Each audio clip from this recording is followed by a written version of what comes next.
Mechanical properties of solids हम लोग कर रहे थे और मेरे ख्याल से पिछली क्लास में हम लोगों ने थर्मल स्ट्रेस वाला पोर्शन किया था। नहीं, थर्मल स्ट्रेस वाला पोर्शन करना था हम लोगों को, उसके पहले हम लोगों ने सारा चीज किया था वर्क डन, और वो जो elastic potential energy half into stress into strain वाले क्वेश्चंस हम लोगों ने किए थे।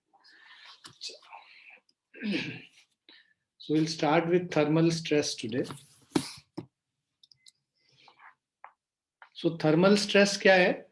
लेट्स से अगर हमारे पास कोई एक रॉड है, इसको हम लोग हीट करेंगे तो इसका टेंडेंसी क्या होगा? टेंडेंसी इसका लेंथ का इंक्रीज करने का टेंडेंसी होगा। तो ये जो है इस फिक्स्ड एंड पे फोर्स रॉड जो है इस डायरेक्शन में लगाएगा, तो फिक्स्ड एंड जो है रॉड के ऊपर जो फोर्स लगाएगा वो उसके बराबर लगाएगा। So stress due to heating or cooling of a clamped rod. So consider a rod fixed between two clamps. When body is heated, its length tend to increase, but not allowed to increase by clamps. Clamp मतलब ये जो fixed position है, ये fixed walls में मान लो ये attached है, तो wall इसको इस length को increase नहीं करने देगा. So a compressive stress is generated in the rod. तो जब आप heat करोगे, heat से expansion होगा, उस एक्सपेंशन को रोकने के लिए एक कंप्रेसिव स्ट्रेस जो है प्रोड्यूस होगा दोनों एंड पे. This is called thermal stress.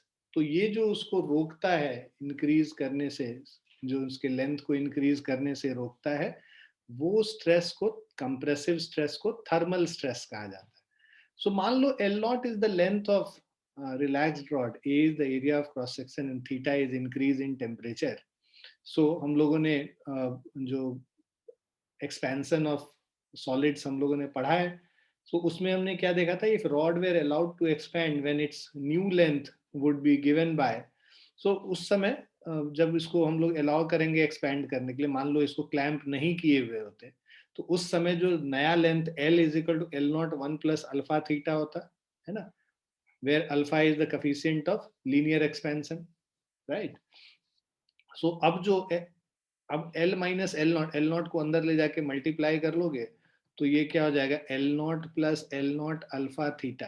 L not को लेफ्ट साइड में लेके आ जाएंगे तो हमारे पास आ जाएगा L minus L not is L not alpha theta, where alpha is the coefficient of linear expansion. L minus L not को हम डेल्टा L कहते हैं, increase in length. So increase in length delta L is L not alpha theta. अब delta L by L not ये क्या है? हमारा strain है. किसके वजह से? टेम्परेचर इंक्रीज करने की वजह से, थर्मल स्ट्रेन इसको कहते हैं. So delta L by L not is equal to alpha theta is called the thermal strain which is produce. समझ आया आप लोग को? Yes sir. तो अब हम लोग फॉर्मूलेज अगर देखें तो सबसे पहले जो थर्मल स्ट्रेन है वो अभी तुरंत हम लोगों ने डिराइव किया, अल्फा इंटू थीटा होता है थर्मल स्ट्रेन. ठीक है. दूसरा जो थर्मल स्ट्रेस होगा, हमें पता है stress upon strain Young's modulus होता है, तो थर्मल स्ट्रेस क्या हो जाएगा? Young's modulus y into thermal strain कर देंगे. तो थर्मल स्ट्रेन अल्फा थीटा है, y इंटू अल्फा थीटा कर देंगे, ये थर्मल स्ट्रेस निकल के आ जाएगा. Thermal force produced is F is equal to stress into, देखो फोर्स अपॉन एरिया स्ट्रेस होता है, तो स्ट्रेस को एरिया से मल्टीप्लाई कर दोगे तो थर्मल फोर्स हो जाएगा. थर्मल फोर्स क्या हो जाएगा? y अल्फा थीटा को a से मल्टीप्लाई कर दो, y a अल्फा थीटा हो गया. थर्मल एनर्जी डेंसिटी जो प्रोड्यूस हो रहा है half into stress into strain.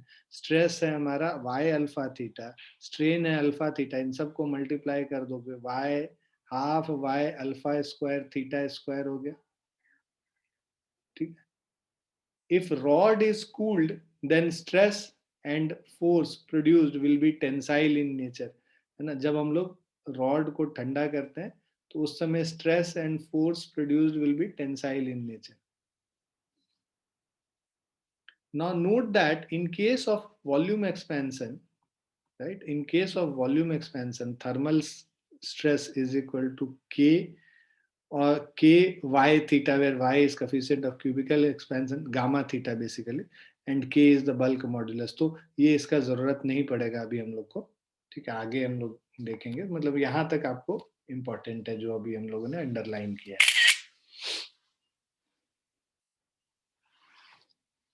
तो अभी हीट कर रहे हैं तो कंप्रेसिव स्ट्रेस प्रोड्यूस हो रहा है भाई, हीट करोगे तो उसका लेंथ इंक्रीज होना चाहेगा, तो वॉल इस पे कंप्रेसिव फोर्स लगाएगा, तो कंप्रेसिव स्ट्रेस प्रोड्यूस होगा। जब कूल करेंगे तो उसका जो लेंथ है डिक्रीज होने की कोशिश करेगा, तो वॉल उस पे बाहर की तरफ फोर्स लगाएगा, इसीलिए उसको टेंसाइल स्ट्रेस उस समय प्रोड्यूस होता है।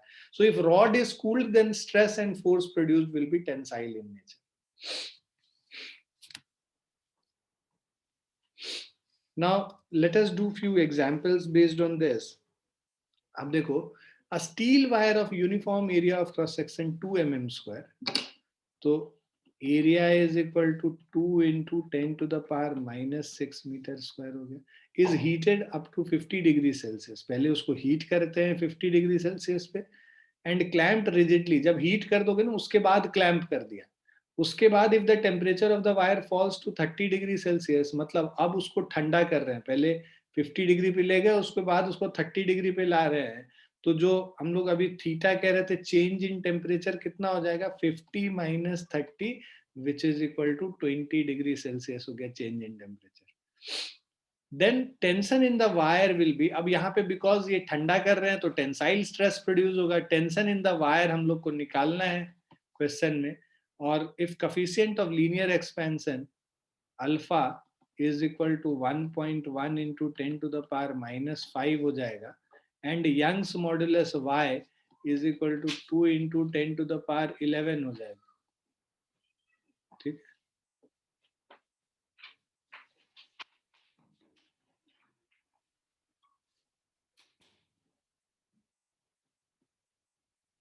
अल्फा का वैल्यू, y का वैल्यू निकल गया, t और थीटा और ये दिया। नाउ यंग्स मॉडुलस ये हो गया। अब आपको यहाँ पे टेंशन t मतलब जो ये निकालना है, हमें पता है जो टेंसाइल स्ट्रेस होगा this is equal to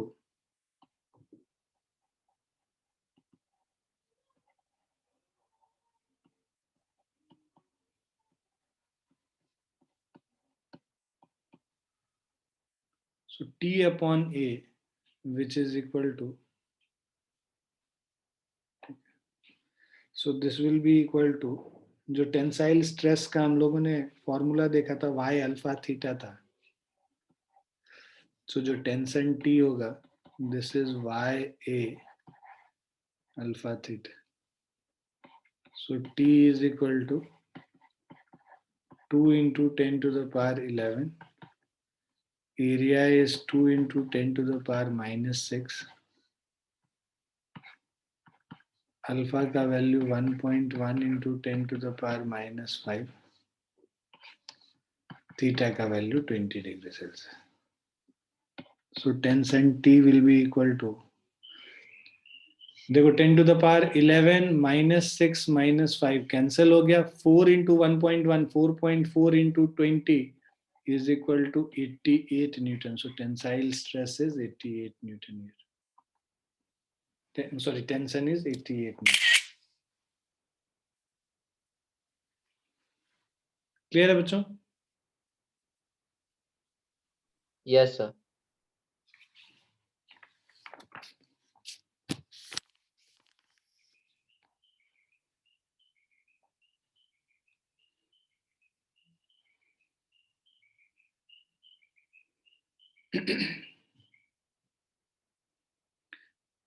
Next question is, two rods of different metals having the same area of cross section A are placed end to end. तो इन दोनों का area of cross section A ही है, and they are placed end to end. Okay. So two rods of different metals having the same area of cross section A are placed end to end between two massive walls as shown in the figure. तो यहाँ पे देखो ये walls है जहाँ पे कि ये rods attached है। ठीक है। The first rod has a length L1 and coefficient of linear expansion alpha 1.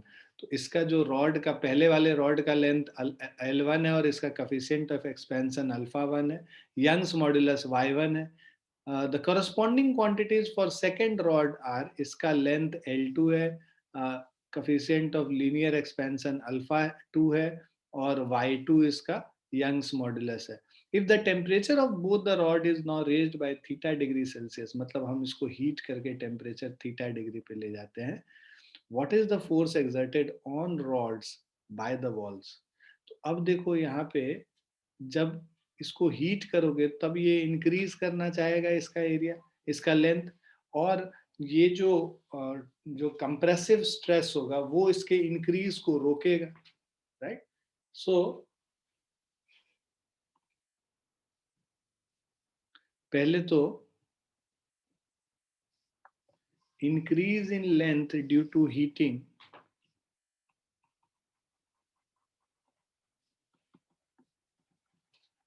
increase in length of combination of rods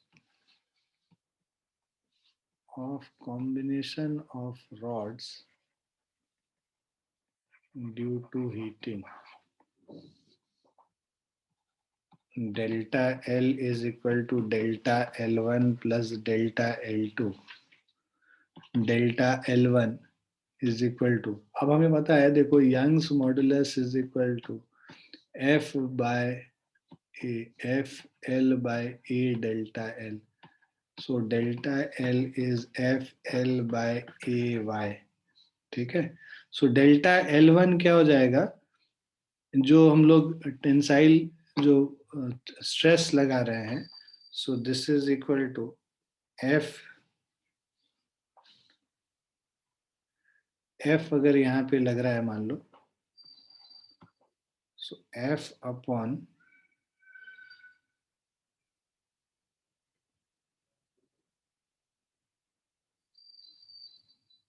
sorry, जो यहाँ पे जो इंक्रीज है, this is delta L1, this is because of heat, so this will B L1 alpha 1, ठीक है, into theta plus L2 alpha 2 into theta. So this is L1 alpha 1 plus L2 alpha 2 into theta. So this is increased due to the rise in temperature. अब the walls will not allow the rods to expand, and hence compression provided by walls is equal to same delta L will be equal to, यहाँ पे जो delta L होगा, delta L is equal to delta L1 dash plus delta L2 dash, which is, अब हम लोग delta L1 dash is equal to, हम लोग ये फॉर्मूला अब लगाते हैं जो टेंसाइल फोर्स लगा रहा है, F by L1 A by Y1 plus F L2 A by Y2. F by A common ले लेंगे, L1 by Y1 plus L2 by Y2. सो ये जो वॉल्स है, ये उतना ही वापस कंप्रेशन इसके अंदर ले आएगा जितना कि हीट करने की वजह से एक्सपेंशन आया है. ठीक, जस्ट अ सेक बच्चों.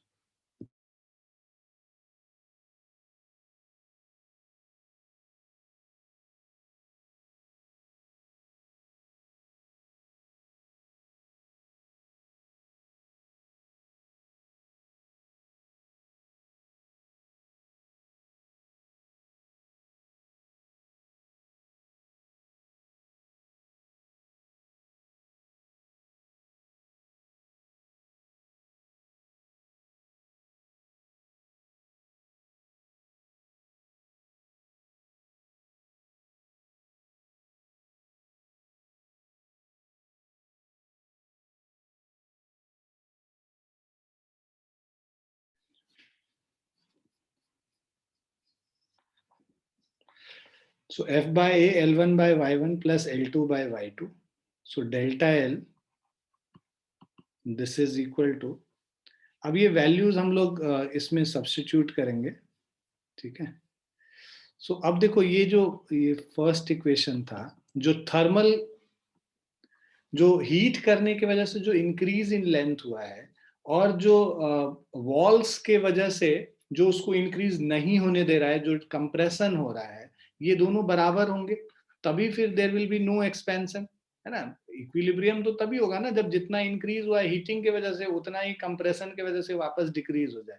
तो दोनों को इक्वेट कर देंगे from 1 and 2।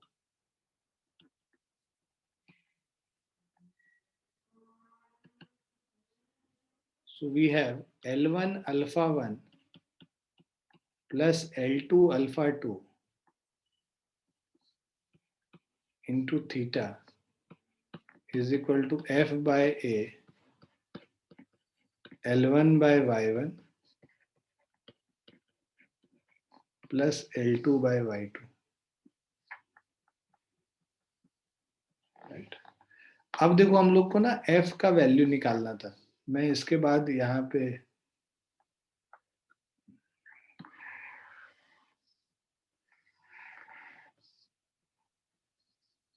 I am writing it here, बाद में तुम लोग को समझ में आना चाहिए कि यहाँ पे लिखा हुआ है F इज इक्वल टू, ये हो जाएगा L1 alpha 1 plus L2 alpha 2 into theta into A divided by L1 by Y1 plus L2 by Y2, ठीक है। सो L1 alpha 1 plus L2 alpha 2 into theta into A divided by L1 by Y1 plus L2 by Y2. So this is equal to F.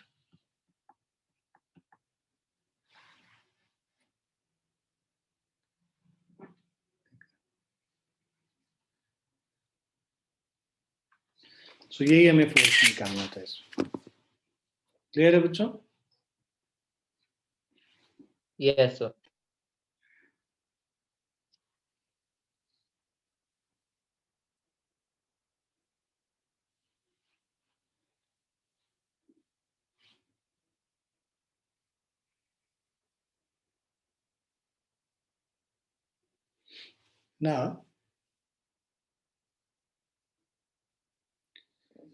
Now force constant of an elastic wire. Okay. So force required to produce a unit elongation in a wire is called force constant of material of wire. It is denoted by K. हम लोग को पता है force constant, हम लोग spring में देख चुके हैं, K into X is equal to force होता है, राइट। तो यहाँ पे अगर एक इलास्टिक वायर है, उसका जो फोर्स कांस्टेंट K होगा F डिवाइडेड बाय एक्सटेंशन, जो उसमें फोर्स लगाने की वजह से जो एक्सटेंशन हो रहा है। सो from the definition of Young's modulus, we know that F by delta L. So from the definition of Young's modulus, F by delta L, ठीक है, is equal to, हमें पता है Young's modulus Y is equal to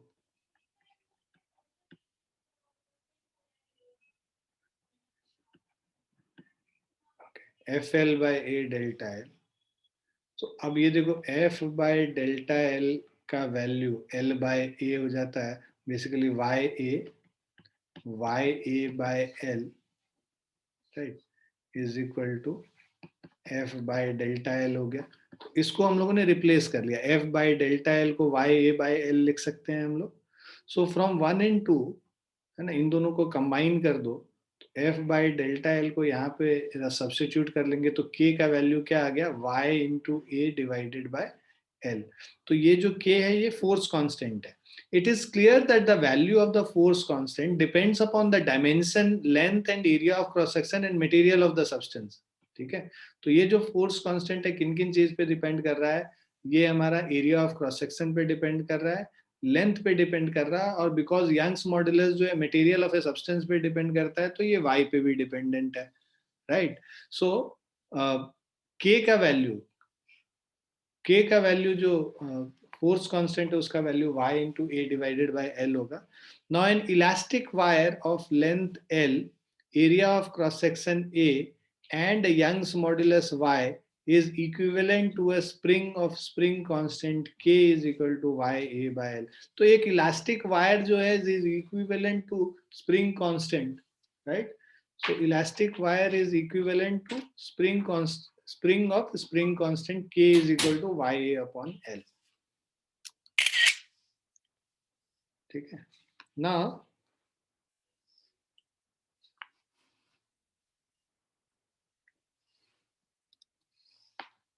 अब देखो ये example 26. One end of a long metallic wire of length L, area of cross section A and Young's modulus Y is tied to the ceiling. So long metallic wire है, इसका length L है, area of cross section A है, Young's modulus Y है. ठीक है ना. is tied to the ceiling, the other end is tied to a massless spring of a spring constant k. ये जो है this is tied to a spring constant k. A mass m hangs freely from the free end of the spring. यहाँ पे एक mass m हम लोगों ने hang करा रखा है. ठीक है. When m is slightly pulled down and released, it oscillates up and down.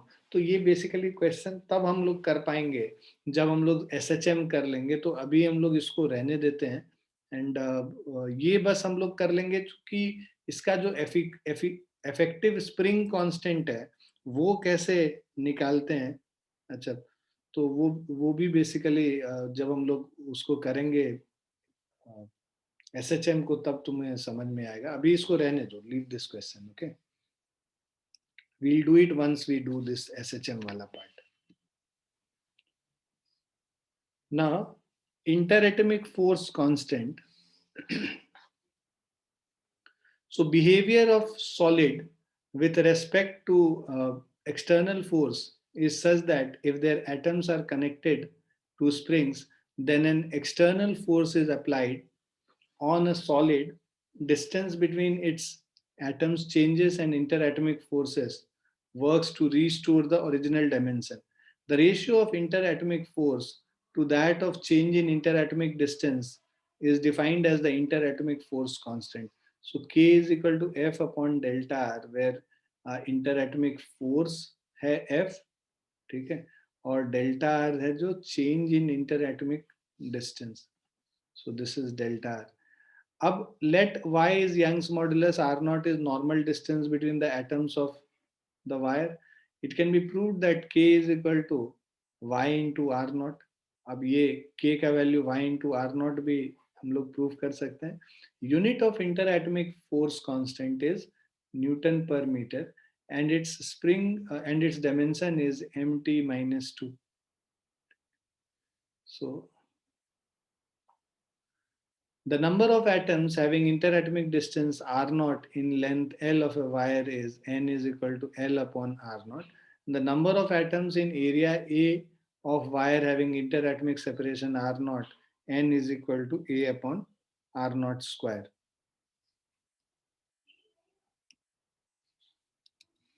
Now Poisson's ratio.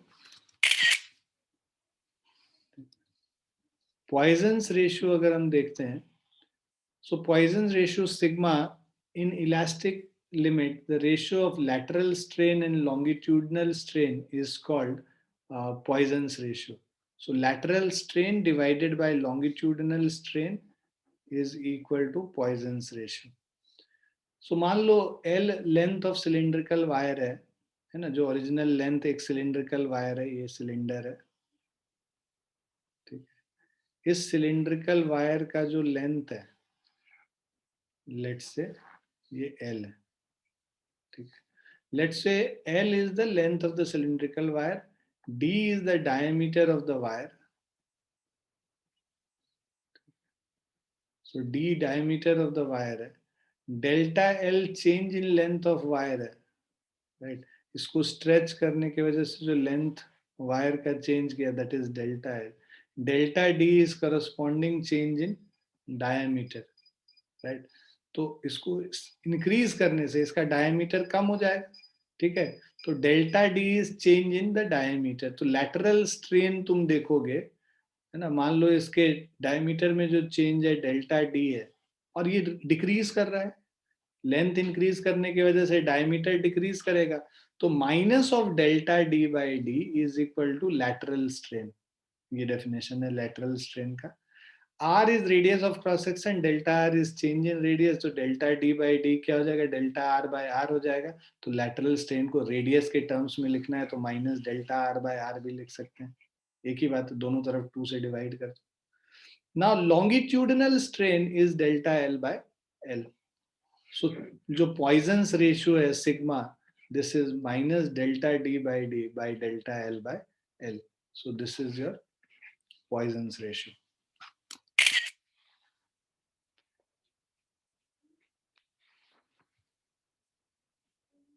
Clear है बच्चों?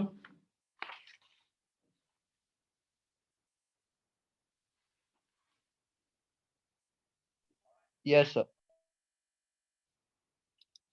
अब जो theoretical value of Poisson's ratio -1 से 0.5 तक होता है, प्रैक्टिकल वैल्यू 0 से 0.5 तक होता है, नेगेटिव वैल्यू नहीं होता है।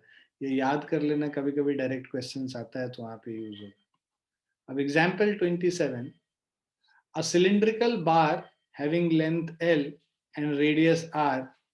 तो एक सिलिंड्रिकल बार है, इसका लेंथ L है और रेडियस R, ठीक है। So a cylindrical bar having length L and radius R is pulled from one end with a force F, now perpendicular to the circular surface and distributed uniformly over end face. तो हम लोग एक and पे ना हम लोग इसको force F से इसको पुल कर रहे हैं सिलिंड्रिकल बार को। If it's other and is fixed, है ना, ये वाला जो एंड है दिस इज फिक्स्ड, ठीक है, सो फिक्स्ड एंड है। So if the other end is fixed, what will be the fractional change in volume? है ना, fractional change in volume मतलब delta V by V निकालने बोला है। First change in volume of the cylinder, तो जो हम लोग को delta V है वो निकालना है।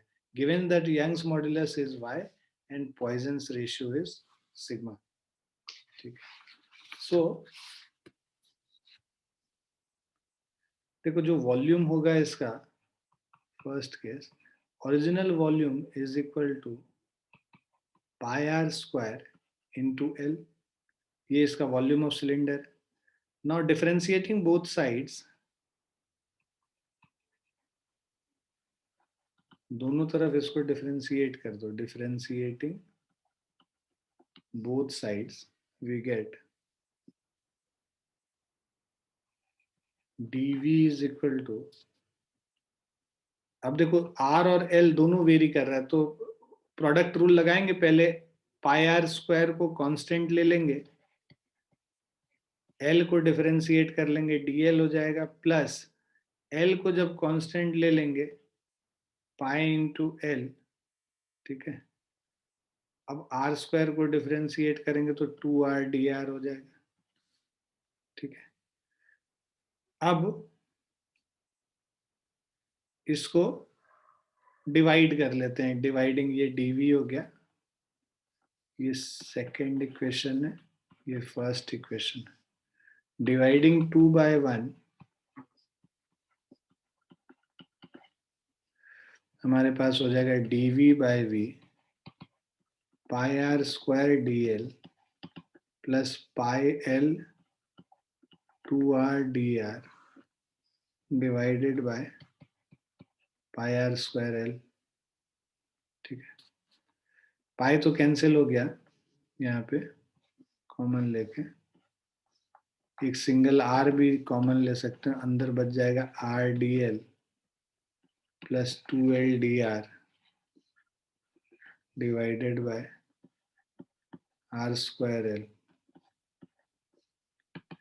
सो r dl plus 2l dr divided by rl,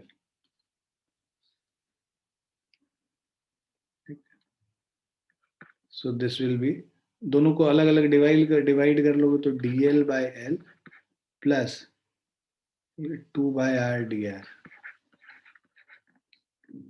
ठीक है, तो dl/l plus 2/r dr is equal to dv/v।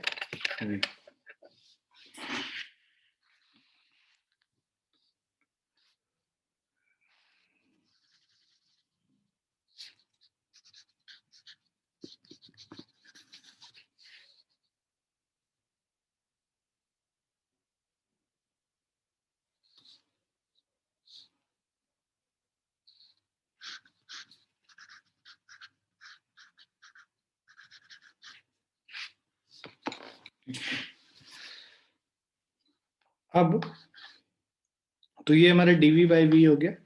Now let's go ऊपर।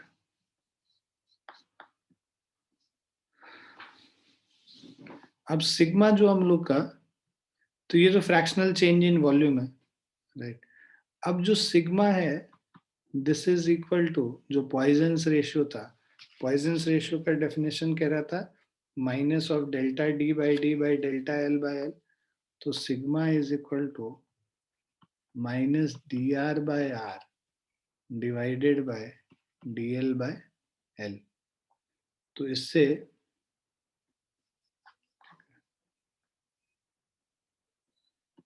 ये dr/r था, ठीक है। So this will give you dr/r. This implies dr upon r is equal to minus sigma dl upon l, ठीक है।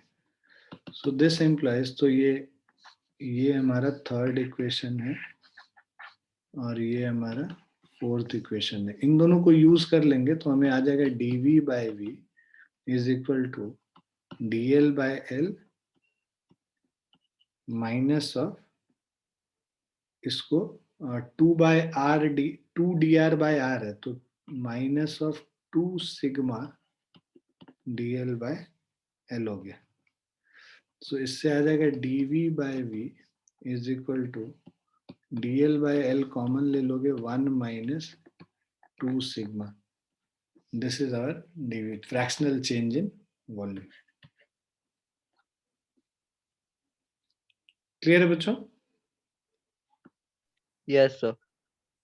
अब इसके बाद change in volume of the cylinder, right. हम लोग को dv जो है वो निकालना है। So we know that dv is equal to 1 minus 2 sigma dl/l into v। v क्या होगा? a into l होगा, जो वॉल्यूम है that is equal to a into l। तो अगर हम लोग इसको a into l से सब्स्टिट्यूट कर देंगे 1 minus 2 sigma dl/l into a into l, l cancel हो जाएगा। So dv is equal to 1 minus 2 sigma a into dl।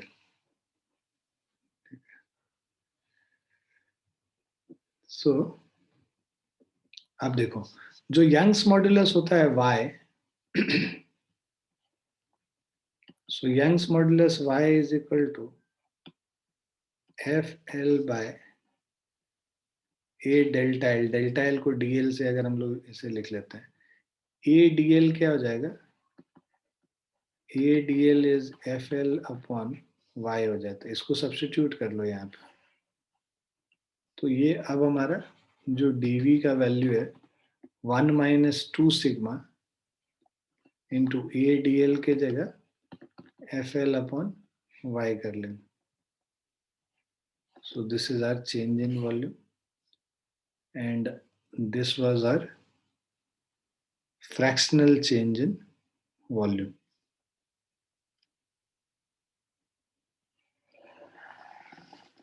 तो यही दो पार्ट का आंसर, ये फर्स्ट पार्ट का आंसर है, ये सेकंड पार्ट का आंसर है।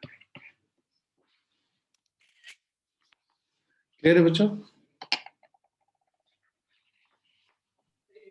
Yes sir.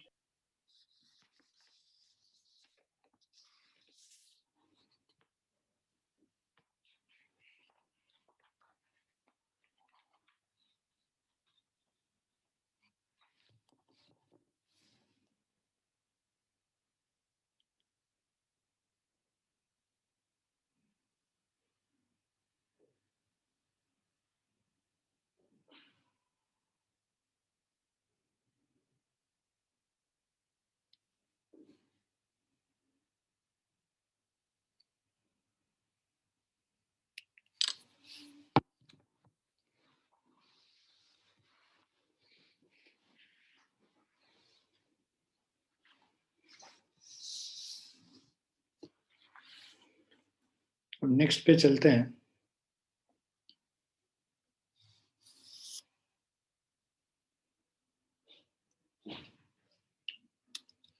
Now bulk modulus of elasticity. Okay. So bulk modulus of elasticity is first.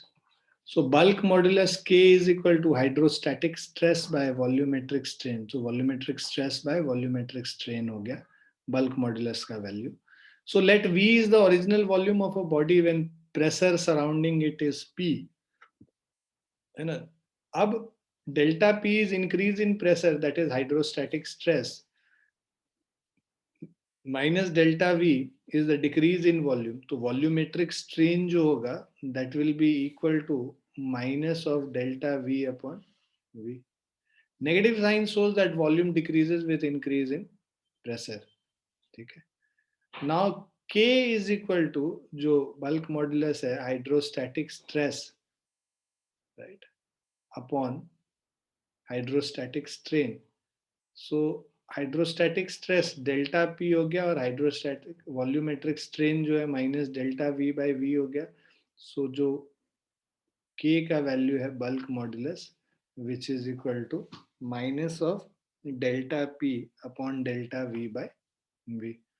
Also delta V by V is equal to minus delta P by K. इसको अगर cross multiply करके इधर ले जाए, है ना, सो ये हमारा एक और रिलेशन हो गया. तो delta V is equal to minus delta P by K into V. Let V dash is the new volume. तो V plus delta V will be V minus delta P by K into V. ठीक है ना. तो ये जो delta we है उसको अब हम लोग यहाँ पे करते हैं. तो new volume is V plus delta V और V minus delta P by V divided by K, और v इंटू कॉमन ले लिया 1 माइनस डेल्टा पी बाई के. तो ये जो v dash new volume is v1 minus delta p upon के.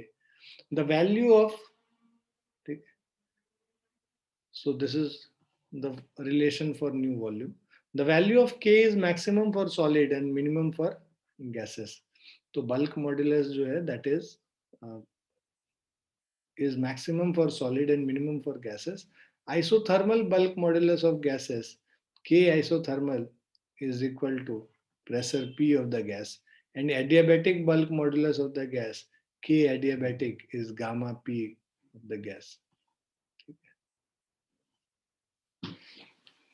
So isothermal और adiabatic वाला जो है ना, हम लोग thermodynamics वगैरह करेंगे तब फिर यूजफुल होगा. Compressibility, the reciprocal of bulk modulus of elasticity is defined as compressibility. So C is equal to 1 upon K. So compressibility is reciprocal of bulk modulus.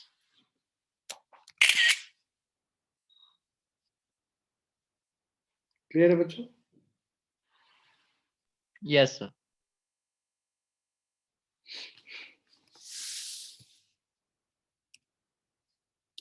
Next question is, a spherical ball contracts in volume by 0.5%. ठीक है ना. सो हमारे पास जो volume decrease in volume है delta V is equal to 0.5%, right. अब delta V by V is equal to, अब change in volume यहाँ पे ना हम लोग इसका मॉड्यूलस वैल्यू ही देख रहे हैं. Delta V upon V is equal to 0.5 upon 100. Percentage को नंबर में कन्वर्ट कर लिया. ठीक है.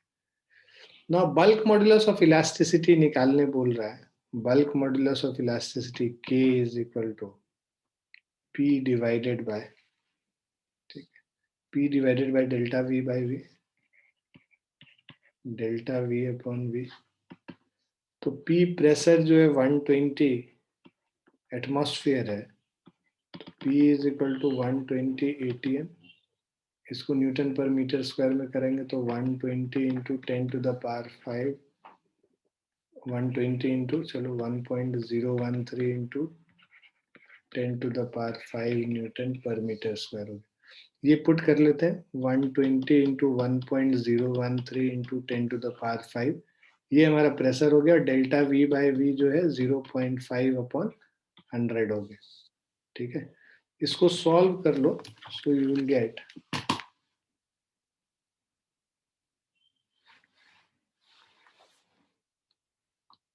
120 into 1.013 divided by 0.5, 243.12 10 to the power 9, 2.43 into 10 to the power 9 हो जाएगा। 2.43 into 10 to the power 9 Newton per metre. Clear है बच्चों? Yes, sir.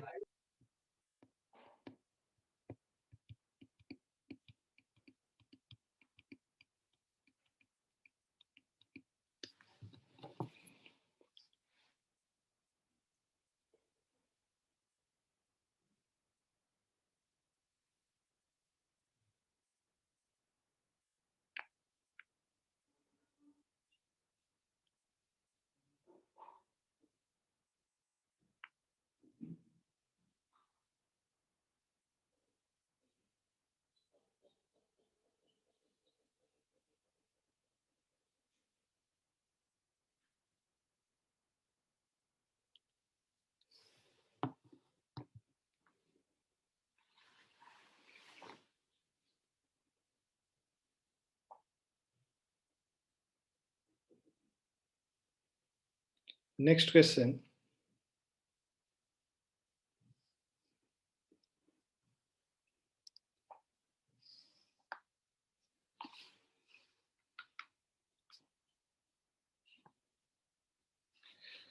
अब ये density of compressed liquid. So if a liquid of density rho and volume v and bulk modulus k is compressed, तो अगर एक liquid का density rho है, volume v है, बल्क मॉडुलस k है, ठीक है, this is compressed, then its density increases, ठीक है, so then its density increases. देखो अब क्या है कि कंप्रेस कर रहे हो तो वॉल्यूम कम हो रहा है, तो उसका डेंसिटी इंक्रीज करेगा, है ना, कंप्रेशन पे। When liquid is compressed, delta P is the hydrostatic stress, V dash is the new volume, delta V is change in volume, and rho dash is the new density. We know that delta V हम लोगों ने अभी किया था पीछे, delta V is equal to minus delta P by K into V. ये जब हम लोग अभी पीछे जब सॉल्व कर रहे थे तो K का जो वैल्यू था माइनस K जो बल्क मॉड्यूलस था, this was equal to minus delta P, volumetric stress by volumetric strain, delta V upon V. तो this was equal to, अब इसी में डेल्टा V निकालना है, तो ये तो इधर चला जाएगा, this is minus delta PV upon delta V. So delta V is minus delta P into V upon K. अब V dash is equal to, और new volume was equal to V dash V1 minus delta P by K. ये भी हम लोगों ने पीछे अभी हम लोगों ने उसको डिराइव किया था. So as mass remains constant, है ना, तो मास तो चेंज करेगा नहीं, तो rho into V is equal to rho dash V dash. तो जो रो डैश नई डेंसिटी है that is rho into V divided by V dash हो जाएगा new density. So rho dash is equal to rho into, अब v by V dash, देखो v dash by v का value तुम्हें पता है, v बाय वी डैश, तो v dash by v is 1 minus delta p upon k, right, और v upon v dash will be equal to 1 divided by 1 minus delta p upon k. तो यहीं पे v upon v dash निकालेंगे तो ये reciprocal denominator में 1 minus delta p by k आ जाएगा रो के साथ. तो rho dash is equal to rho divided by 1 minus delta p by k. Also rho dash is equal to, अब ये 1 minus delta p by k ऊपर जाएगा -1, delta p by k generally is very very less than 1, तो ये -1 जो power है वो आके इसके कफिशिएंट में मल्टीप्लाई हो जाता है, तो rho dash is equal to rho 1 plus delta P upon K हो जाएगा, ठीक है। Rho dash is equal to rho 1 plus C delta P, 1 by K क्या होता है, कंप्रेसिबिलिटी होता है, जो अभी हम लोगों ने देखा 1 बाय बल्क मॉडुलस, तो कंप्रेसिबिलिटी के टर्म्स में लिखना है तो यही चीज रो डैश रो 1 प्लस सी डेल्टा पी हो जाएगा, ठीक है। सो this is the new density of the compressed liquid. Is it clear? Yes, sir.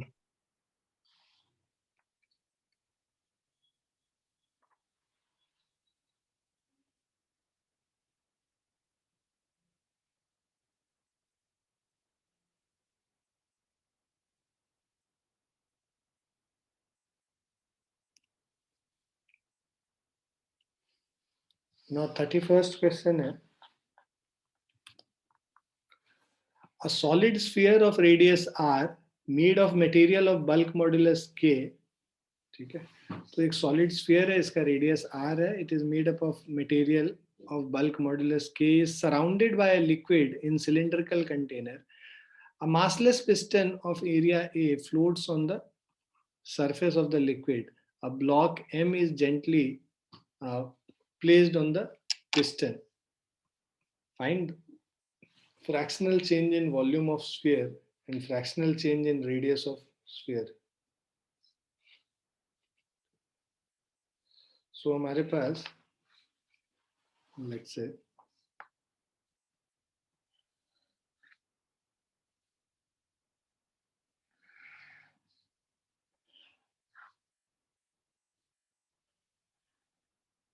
इसके ऊपर हम लोगों ने एक पिस्टन लगा रखा है, इस पिस्टन के ऊपर हम लोग एक वेट को प्लेस कर दे रहे हैं,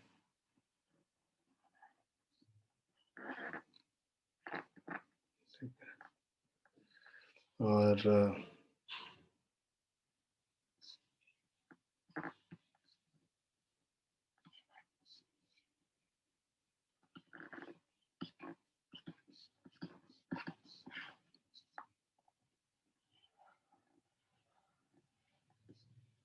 एक स्फीयर रखा है,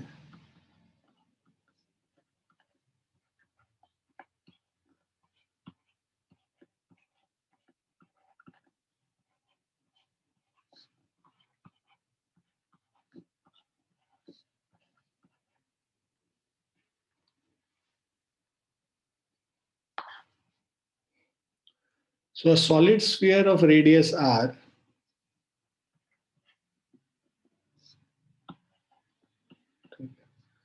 a solid sphere of radius r made of material of bulk modulus k, इसका जो bulk modulus है sphere का रेट k है, is surrounded by a liquid in a cylindrical container, a massless piston of area A, इसका जो area है this is equal to A, floats on the surface of the liquid. A block of mass m, इस पे एक small mass m is gently placed on the piston. Find the fractional change in volume of the sphere, ठीक है।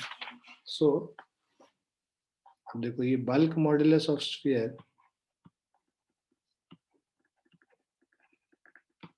bulk modulus k is equal to minus v delta p upon delta v, ठीक है। So इससे हमारा आ जाएगा delta v by v का mod is equal to delta p upon k। तो fractional delta v by v हम लोगों को निकालना है, fractional change that is delta p by k। Now अब ये जो इंक्रीज इन प्रेशर है, वो इंक्रीज इन प्रेशर किसके वजह से, ये वेट जो लगा रखा है उसके वजह से। So delta p, since delta p is equal to weight mg upon area of cross section A, force upon area, thrust क्या लग रहा है, thrust इसके वजह से लग रहा है, राइट, नीचे की तरफ, that is weight mg upon area of cross section. So इन दोनों को ज्वाइन कर देंगे from 1 and 2 we have delta V by V mod is equal to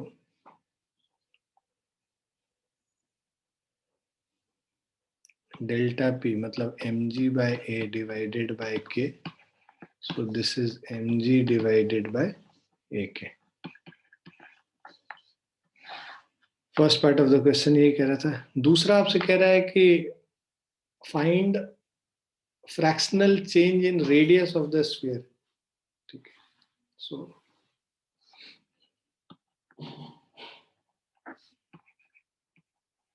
volume of sphere we know is equal to 4 by 3 pi r cube. So basically V is equal to 4 by 3 pi r cube. अब हम लोग इसको पूरे को differentiate कर लेते हैं. So dV is equal to 4 by 3 pi into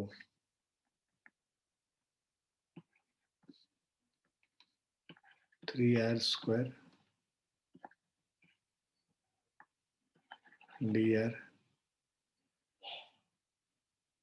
So this is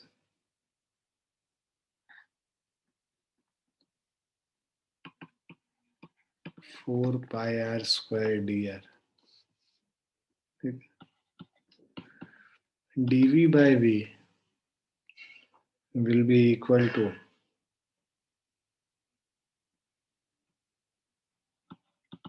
4 pi r square dr 4 by 3 pi r cube. Pi 4 r square r हो गया. So this is 3 dr upon r. So dV by V is equal to 3 dr upon r. So this will give you dr upon r is equal to 1 by 3 dV upon V. Fractional change in radius dV by V हम लोग निकाल चुके हैं. So 1/3 of mg by AK और mg by 3 times AK.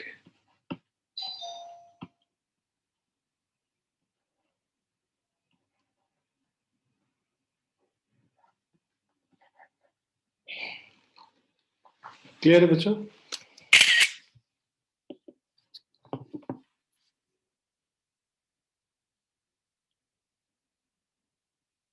Yes.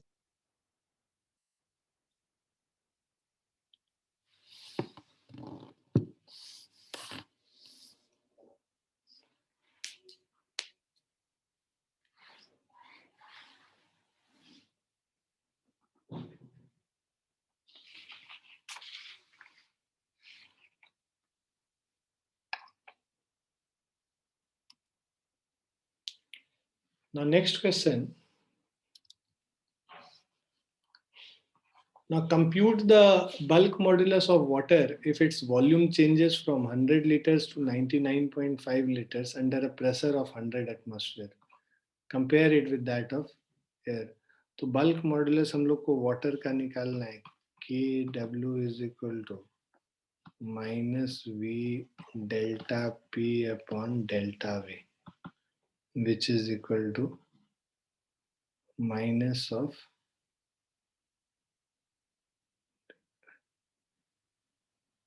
V कितना है 100 by delta V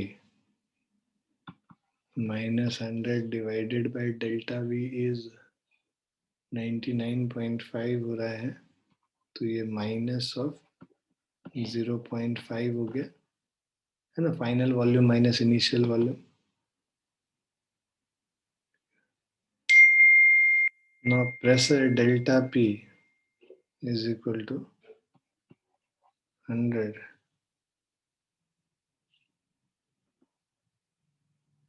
atmosphere.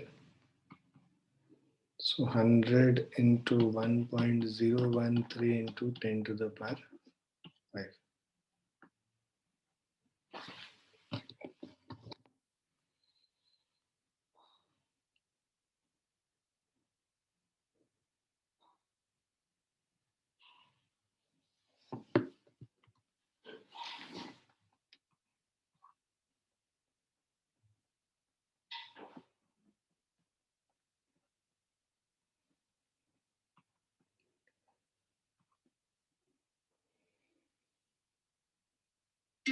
अब इसमें वैल्यूज पुट कर लें.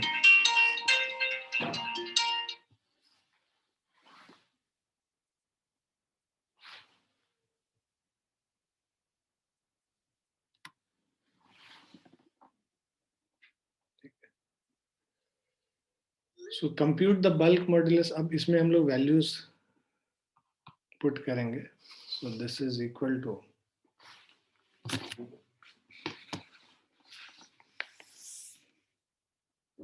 देखो माइनस माइनस तो ये कैंसिल हो जाएगा. सो 100 by 0.5. So this is 200. So 2 into 10 to the power 4, 1.013 into 10 to the power 5. So this is 2.026. 10 to the power 9 हो जाएगा Newton per meter square. So this is the bulk modulus of water. Now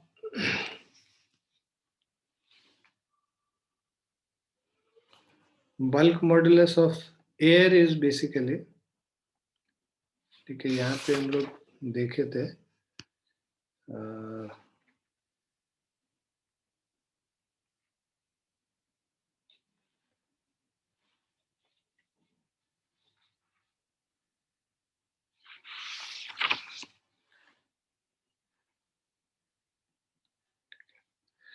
now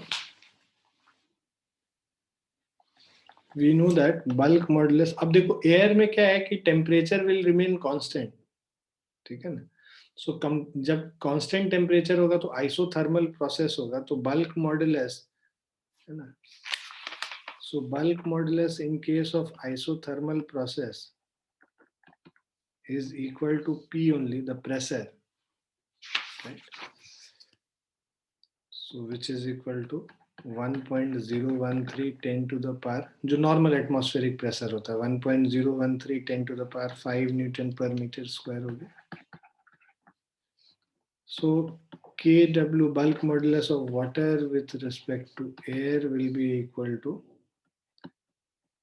2.026 into 10 to the power 9 divided by 1.013 into 10 to the power 5. So 2 into 10 to the power 4 हो जाएगा.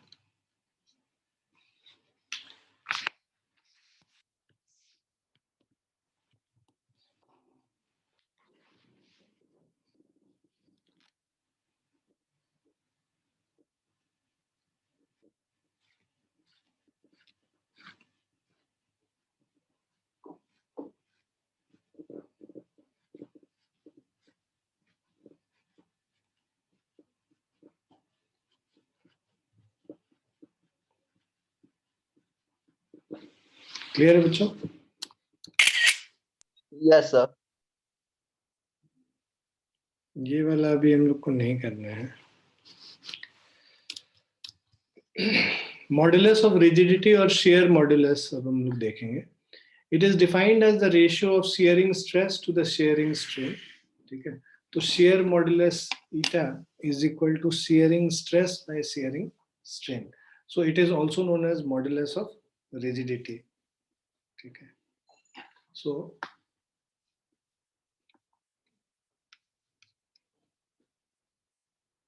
So shear modulus or modulus of rigidity is defined as shearing stress upon shearing strain. Now it is also known as modulus of rigidity if cube of side of length, इसको side कर लेना. So if cube of side of length L is pulled by tangential force F, तो हम लोग एक force F से इस side को पुल करते हैं as shown in figure, and theta be the angular displacement of upper layer with respect to lower layer. Upper layer with respect to lower layer, अगर जो इसका एंगुलर डिस्प्लेसमेंट थीटा है, ठीक है, सो ये जो एंगुलर डिस्प्लेसमेंट है, लेट्स से इसको थीटा मानते हैं.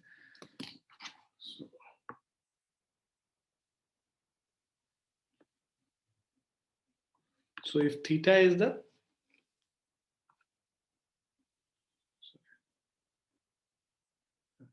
and theta be the angular displacement of upper layer with respect to lower layers, then shear stress will be equal to F upon A. So this is the shearing stress, where A is the area of the surface parallel to F. ठीक है ना? Shear strain is equal to theta, जिस angle से हम लोग इसको आगे लेके जा रहे हैं. तो now, so theta shear modulus will be F by A upon theta or F upon A theta. Theta का वैल्यू अगर देखो यहाँ पे theta, because this is small angle, theta is small, so theta will be equal to, theta is approximately equal to tan theta is equal to L upon capital L. तो then ठीक है, displacement of the surface perpendicular to F अगर small l है, length L जो है perpendicular to F जो side है, length है, उसका वैल्यू कैपिटल L है, तो theta is equal to small l by capital H हो जाएगा. इसको हम लोग यहाँ पे सब्स्टिट्यूट कर लेंगे. सो ये theta is equal to small l by capital L. अब जो हमारा shear modulus, so if we put the value here, right, theta, so this will become F by A L upon capital L. ठीक है, so shear modulus, ठीक है, eta is equal to, this will become F L by A और small l कर लो, या कहीं कहीं पे बुक में तुम देखोगे हम लोगों ने जो किया था, A डेल्टा L भी इसको लिख रहे थे, स्मॉल l को डेल्टा L भी लिख सकते हैं, तो ऐसे लिखेंगे. सो this is the value of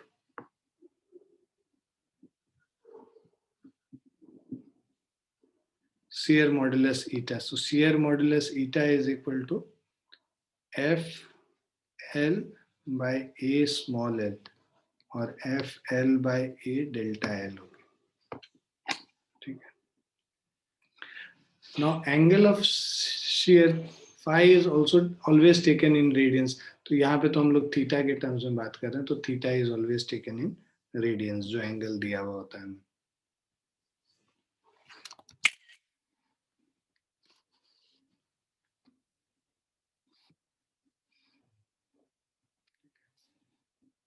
Now let's do a question based on this. Now in this question, two parallel and opposite forces, each 4000 Newton, are applied tangentially to the upper and lower faces of a cubical metal block of 25 centimeter on a side. If the shear modulus for the metal is 8 into 10 to the power 10 Pascal, right? तो ये 4000 Newton हम लोग force लगा रहे हैं और ये इसका shear modulus है. Then the displacement of the upper surface relative to the lower surface will be equal to, तो हमें ये L का वैल्यू निकालना है, स्मॉल l का वैल्यू निकालना है. ठीक है, तो देखो यहाँ पे shear stress is equal to F upon A, so which is 4000 है ना, और 25 सेंटीमीटर इसका साइड है, तो 4000 बाय 0.25 का होल स्क्वायर, ये shear स्ट्रेस हो गया. Now shear strain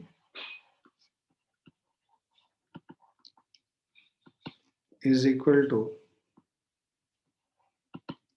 theta is equal to stress by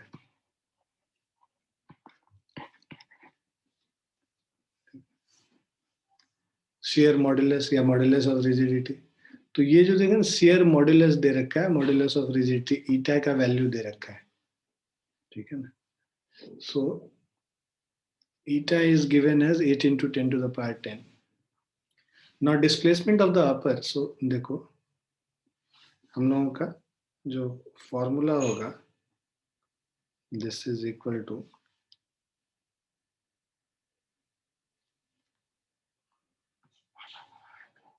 eta is equal to FL by A into L. So small l is equal to FL by A into eta. So F by A मतलब F is 4000 divided by 0.25 का whole square. ईटा का जो value है ये दे रखा है 8 into 10 to the power 10 और जो लेंथ में दे रखा है दैट इज इक्वल टू 0.25. इन सबको सॉल्व कर लेंगे तो हमें जो वैल्यू आएगा दिस इज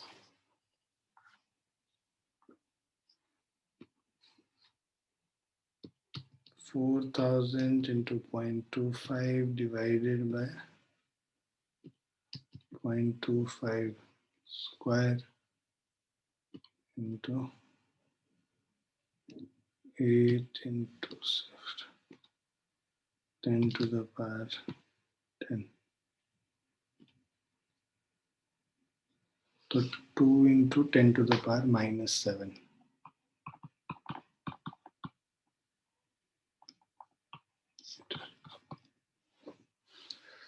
तो ये देखो ये क्या हो जाएगा 0.0002 मिलीमीटर हो जाएगा, ठीक है. So this is 2 into 10 to the power -4 millimeter. This must be option 3. Clear है बच्चों? Yes, sir.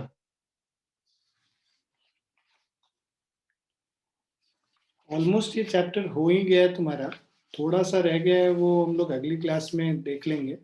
और तुम लोग अब जो है बल्क मॉड्यूलस तक के क्वेश्चंस कर सकते हो. तो पेज नंबर 30, 31, 32 और 33 पे जो बल्क मॉड्यूलस तक के टॉपिक वाइज क्वेश्चंस जो तुम्हारे इसमें होते हैं वो कर लेना. और सारे चैप्टर के बीच में जो क्वेश्चंस हैं है ना, जो इन चैप्टर एक्सरसाइजेस जो तुम्हें दे रखा है कॉन्सेप्ट एप्लीकेशंस, कॉन्सेप्ट एप्लीकेशंस किए हो पीछे का जो अभी पढ़ाए नहीं किए होगे अभी तो. हाँ अभी तो नहीं किए हो ना. Have you done any concept application इस चैप्टर का mechanical properties of solids का? No, sir. So you have to do concept application up to 3, right? मतलब shear modulus के पहले तक वाला कर लेना.